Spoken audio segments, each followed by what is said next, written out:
औरतें खंडर में रह रही है। अब देविका के सामने सबसे बड़ी चुनौती ये है कि घर की औरतों को आत्मनिर्भर कैसे बनाया जाए।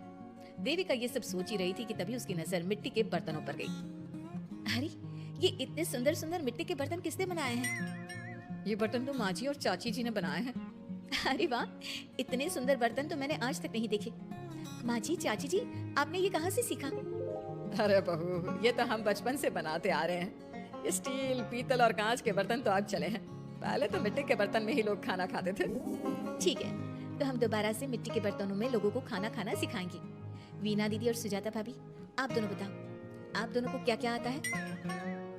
मुझे तो खाना अच्छा बनाना आता है। बस खाना बनाने के अलावा मैंने कभी कुछ किया ही नहीं। और वीना दीदी, आप बताओ, आपको क्या क्या आता है? पता नहीं, मैंने बचपन से यही सुना है कि लड़कियों को ये नहीं करना चाहिए, लड़कियों को वो नहीं करना चाहिए, इसलिए मैंने कभी कुछ किया ही नहीं। देविका, वीना को सिलाई, कढ़ाई और बुनाई बहुत अच्छी आती है। हाँ, आती तो है, लेकिन बहुत अच्छी नहीं। बहुत अच्छी भी आ जाएगी। अब देविका और बाकी सभी औरतें गांव में सबके घर जाती हैं और गांव की सभी औरतों से मिलकर कहती हैं, भाभी जी, अगर आपको अपने या अपने घर वालों के लिए कपड़े सिलवाने हो तो आप मुझसे ही सिलवाना। बहन जी, मिट्टी का चूल्हा, बर्तन या मटका बनवाना हो तो मुझसे ही बनवाना। मैं और विमला दीदी आपके घर के सारे बर्तन बना देंगे। भाभी, आप कभी किसी काम में व्यस्त हो और खाना ना बना पाओ ना, तो आप मुझे बता देना, मैं आपके घर के लिए खाना बना दूंगी। वो क्या है ना, आप तो सारा दिन खेतों में काम करती हो और कभी कभी खाना भी नहीं बना। दोस्तों, यह कार्टून वीडियो देखने के बाद आपको यह वीडियो अच्छा लगा तो वीडियो को लाइक, सब्सक्राइब, शेयर, कमेंट करें, जिससे हर वीडियो का नोटिफिकेशन आपको मिलते रहे। पाती होंगी, इसलिए इस तरह घर की औरतें जी जान से अपने अपने कामों में लग जाती है। धीरे धीरे उनका काम बढ़ जाता है और वो अपने खंडहर को ठीक करने में लग जाती हैं। वहीं दूसरी ओर घर के सारे आदमी घर का काम संभाल नहीं पा रहे थे। अरे भाई कल्याण, चाय तो पिला दे, जमाना हो गया अच्छी चाय पिए हुए। आप बिना घर के दामाद से क्या क्या काम करवाते हैं? अभी लाता हूँ चाय। कल्याण, तुम दामाद नहीं बेटे हो, इसलिए इस घर के सुख दुख, घर के काम और बाहर के कामों में तुम्हारा सहयोग तो होना ही चाहिए ना। इतने में कल्याण चाय बनाकर ले आता है। जैसे ही सचिन चाय पीता है तो उसके मुंह से चाय निकल जाती है। जीजा जी, ये क्या बनाया है, इतनी कड़वी चाय? इससे अच्छा तो करेले का जूस होता है। देख सचिन भाई, मैं तो ऐसी ही चाय बनाता हूँ, पीनी है तो पी, नहीं पीनी है तो अपने आप बना ले। मैं खाना बनाने जा रहा हूँ और अकेला नहीं बना सकता, आप में से कोई मेरी मदद करो। सचिन मेरी चाय की बुराई कर रहे थे ना, तुम जाओ अब खाना बनाओ। सचिन और मोहन दोनों खाना बनाने में लग जाते हैं। मोहन भिंडी काटकर कढ़ाई में छोड़ देता है और उसमें पानी डाल देता है। आपने भिंडी में पानी क्यों डाला? शायद पानी नहीं डलता, पता नहीं, लेकिन माँ ने कभी भिंडी में पानी नहीं डाला था। लेकिन बिना पानी के भिंडी बनेगी कैसे, मतलब गलेगी कैसे? बिना पानी के बनाएंगे तो चिपक नहीं जाएगी कढ़ाई से?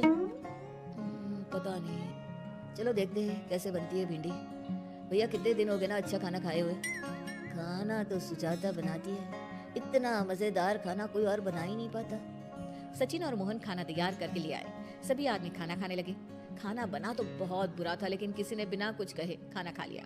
तभी जोगिंदर ने कहा, घर की हालत कितनी बुरी हो रही है, जगह जगह जाले लगे हैं। 2 दिन से तो किसी ने झाड़ू भी नहीं लगाई घर की। हाँ, और घर में गंदे कपड़ों के ढेर लगे हैं। मेरे पास तो यह आखिरी कुर्ता ही बचा है पहनने के लिए। कल्याण, मोहन, तुम किसी नौकर को रख लो ना। हमने 1-2 लोगों से बात की थी नौकर के लिए, लेकिन कोई घर में काम करने के लिए तैयार ही नहीं है। गांव के सभी लोग खेतों में ही मजदूरी कर रहे हैं। घर के सभी आदमी घर के काम में लगे रहते हैं, तो वो अपने खेतों पर भी ध्यान नहीं दे पाते और उन्हें हर महीने आर्थिक रूप से नुकसान उठाना पड़ता है। धीरे धीरे उनके घर की हालत खराब होने लगती है। एक दिन कल्याण सबसे कहता है, घर को तो औरत ही संभाल सकती है, हमारे बस का नहीं है घर संभालना। हमें किसी तरह से उस सब को वापस इस घर में लाना ही होगा। अरे कल्याण बेटा, पंचायत का फैसला था कि औरतें हमसे माफी मांगे, लेकिन उन्होंने माफी नहीं मांगी। अब हम उन्हें बुलाने गए तो उल्टा हमें ही अपनी अपनी पत्नियों से माफी मांगनी पड़ेगी। हमें कोई ऐसा रास्ता निकालना होगा कि वो मजबूर हो जाए हमारे पास आने के लिए।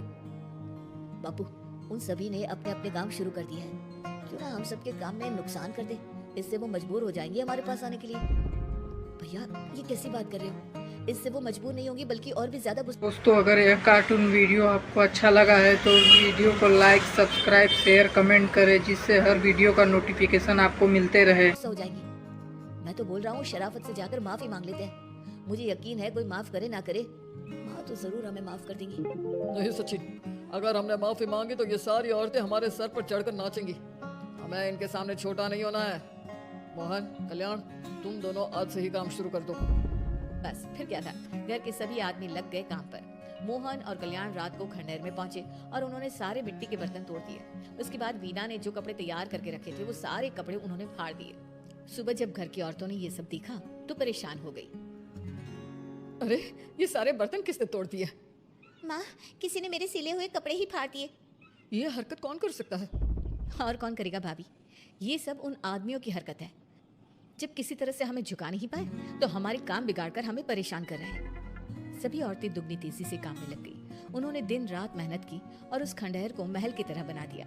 उनके काम की तारीफ सुनकर दूर दूर के गांव से लोग आने लगे और उनसे अपना काम करवाने लगे।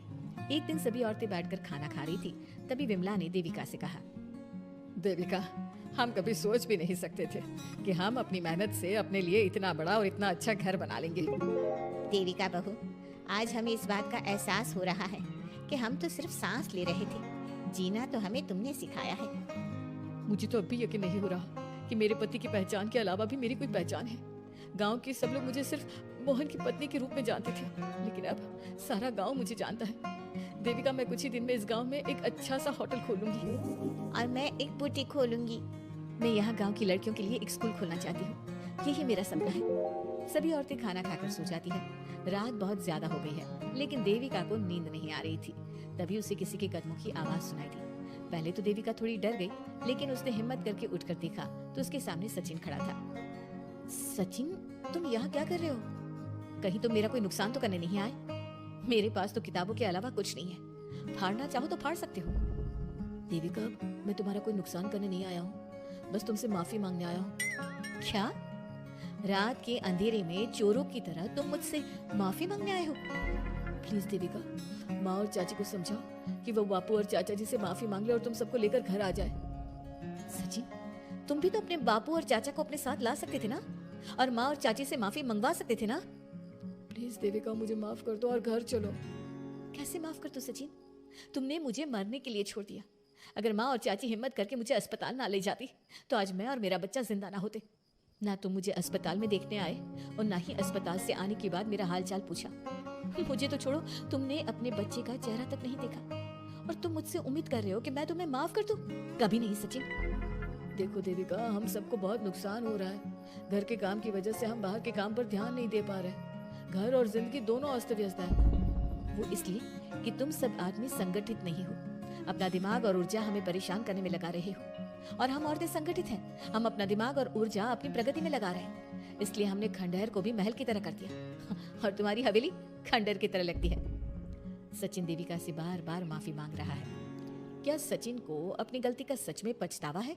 या दोस्तों, अगर यह कार्टून वीडियो आपको अच्छा लगा है तो वीडियो को लाइक, सब्सक्राइब, शेयर, कमेंट करें।